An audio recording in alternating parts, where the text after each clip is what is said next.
રાજ્યમાંથી બોગસ તબીબો પકડાવાનો સિલસિલો યથાવત છે અને હવે ડાંગમાંથી પણ 3 બોગસ ડોક્ટરો ઝડપાયા છે। સુબીર તાલુકામાંથી 3 બોગસ ડોક્ટર કે જે ઝડપાયા છે, એક પશ્ચિમ બંગાળનો અને બીજો મહારાષ્ટ્રનો હોવાનો ખુલાસો થયો છે। ડિગ્રી વગર સારવાર કરી લોકોના આરોગ્યની સાથે ચેડા કરતા હતા।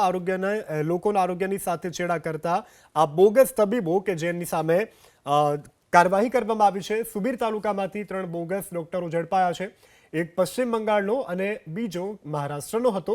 આ બંને ડિગ્રી ધરાવતા ન હોવા છતાં પણ લોકોના આરોગ્યની સાથે ચેડા કરતા હતા। ડિગ્રી વગર લોકોની સારવાર કરતા આ 3 બોગસ તબીબો કે જેની સામે કાર્યવાહી કરવામાં આવી છે।